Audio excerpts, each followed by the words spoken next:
Lei nº 13.105, de 16 de março de 2015, Código de Processo Civil, artigo 241, transitada em julgado a sentença de mérito proferida em favor do réu antes da citação, incumbe ao escrivão ou ao chefe de secretaria comunicar-lhe o resultado do julgamento. Artigo 242. A citação será pessoal, podendo, no entanto, ser feita na pessoa do representante legal ou do procurador do réu, do executado ou do interessado. Parágrafo 1º. Na ausência do citando, a citação será feita na pessoa de seu mandatário, administrador, preposto ou gerente, quando a ação se originar de atos por eles praticados. Parágrafo 2º. O locador que se ausentar do Brasil sem cientificar o locatário de que deixou, na localidade onde estiver situado o imóvel, procurador com poderes para receber citação será citado na pessoa do administrador do imóvel encarregado do recebimento dos aluguéis, que será considerado habilitado para representar o locador em juízo. Parágrafo 3º. A citação da União, dos Estados, do Distrito Federal, dos municípios e de suas respectivas autarquias e fundações de direito público será realizada perante o órgão de advocacia pública responsável por sua representação judicial. Artigo 243. A citação poderá ser feita em qualquer lugar em que se encontre o réu, o executado ou o interessado. Parágrafo único. O militar em serviço ativo será citado na unidade em que estiver servindo, se não for conhecida sua residência ou nela não for encontrado. Artigo 244. Não se fará citação, salvo para evitar o perecimento do direito. Inciso 1º. De quem estiver participando de ato de culto religioso.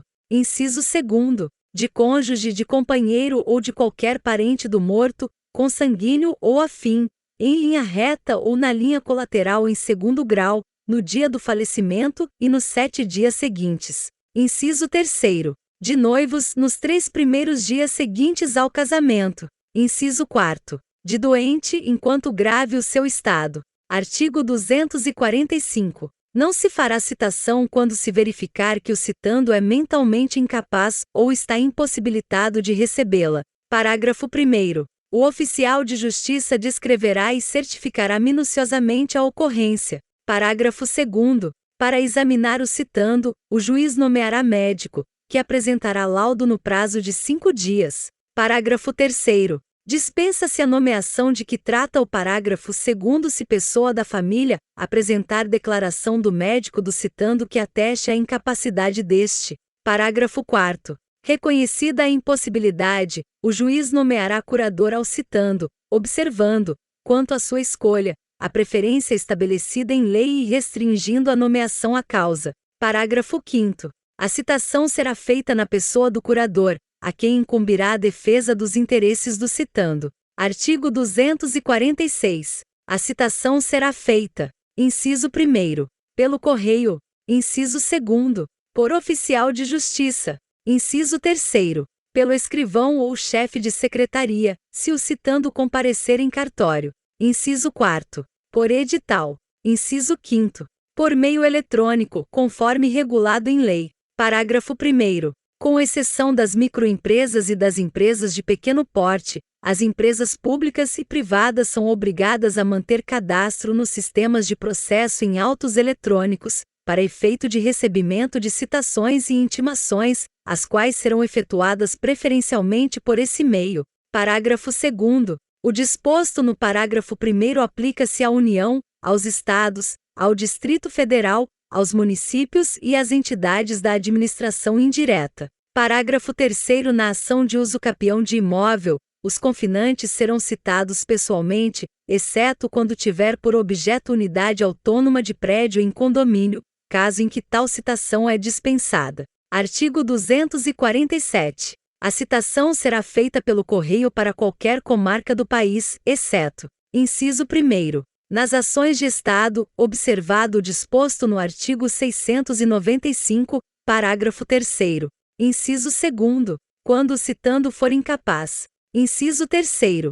Quando o citando for pessoa de direito público. Inciso 4º. Quando o citando residir em local não atendido pela entrega domiciliar de correspondência. Inciso 5º. Quando o autor justificadamente a requerer de outra forma. Artigo 248.